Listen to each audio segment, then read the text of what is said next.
Voilà. Bonjour Nathan. Donc j'ai ouvert ton fichier, hein, c'est le tien, j'en ai fait une copie. On va regarder ensemble les erreurs. Alors, première chose que je vois, c'est que tu as fait comme les séances précédentes, tu as pris le nombre entier. Or, j'avais dit que cette fois-ci, on voulait un arrondi à une décimale. Donc, je vais commencer par enlever les entiers et bien mettre un arrondi avec la fonction round à une décimale. Donc, tu me l'as fait ici aussi, cette erreur. Round à une décimale et il y a une parenthèse en trop. Même chose ici, toujours à une décimale, une parenthèse en trop. Encore ici. Alors évidemment, dans les exercices qu'on avait fait les semaines précédentes, c'était des nombres entiers. Donc évidemment, on avait besoin de prendre un nombre entier. Mais ici, j'avais demandé une décimale, 1 et une parenthèse. Voilà. Alors, pour tester ton programme, pour voir s'il fonctionne, je vais d'abord effacer le travail que j'ai fait avant. Donc je fais un clic droit dans la partie console, j'efface et j'exécute le programme.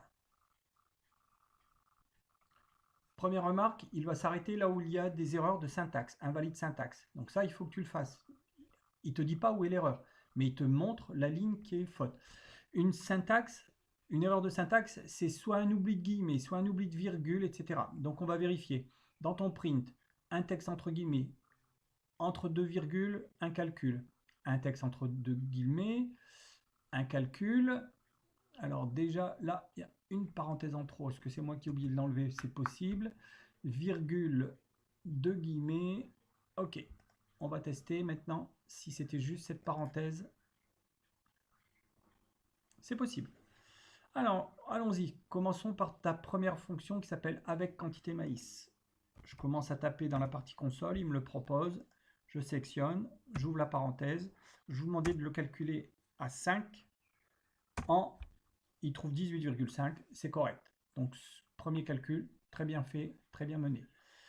Pour être efficace, la deuxième, tu l'as appelée avec quantité maïs 2.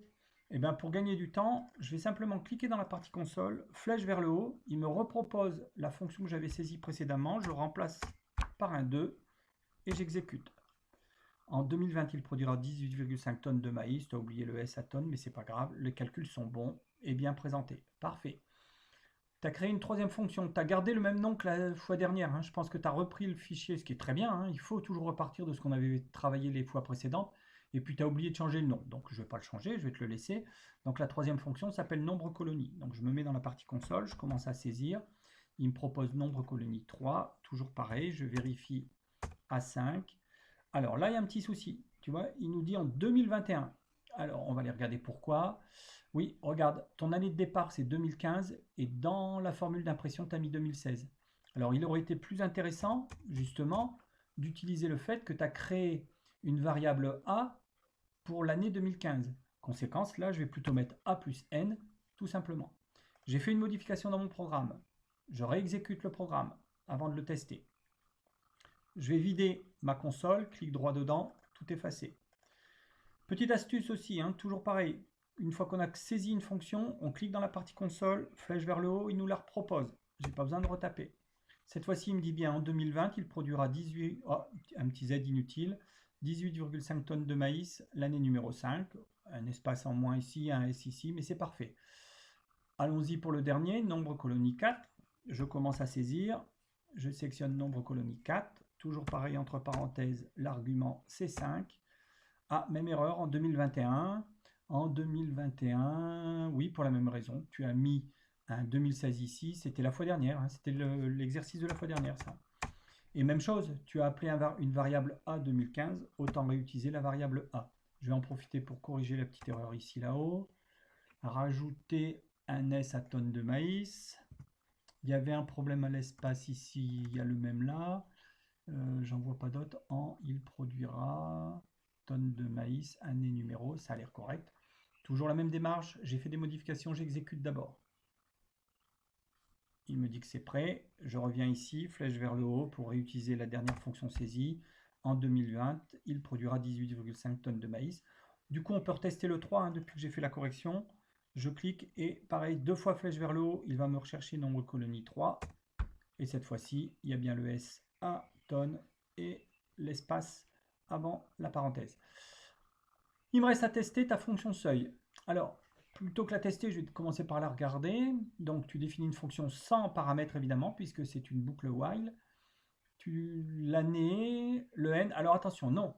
Le n, c'est notre compteur. Or, notre compteur, on veut toujours s'assurer qu'on démarre à 0. Donc, on lui active 0 au départ.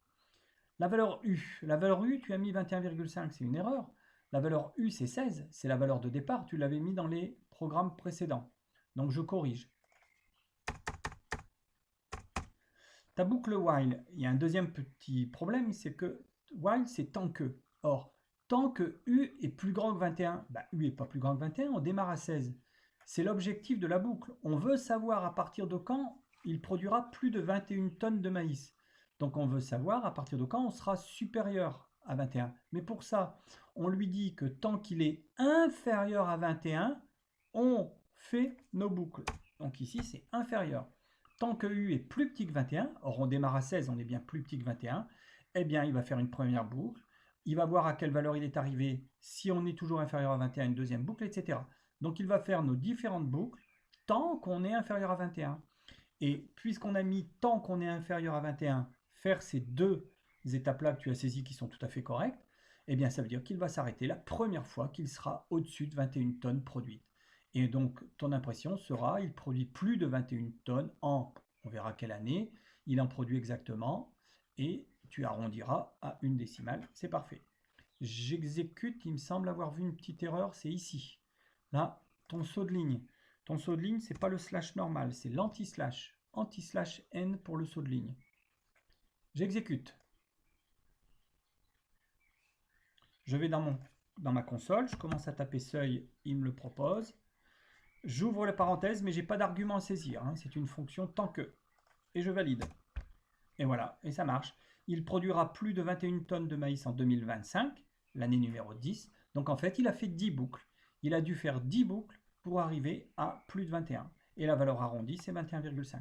C'est du très bon travail, Nathan. Tu as bien fait de repartir des saisies précédentes. Hein. C'est ce que je dis toutes les semaines, c'est qu'en fait, il n'y a que les valeurs qui changent. La logique reste la même. C'est du très bon boulot. Tu es en vacances maintenant, profites-en bien, Nathan. À la rentrée, au revoir.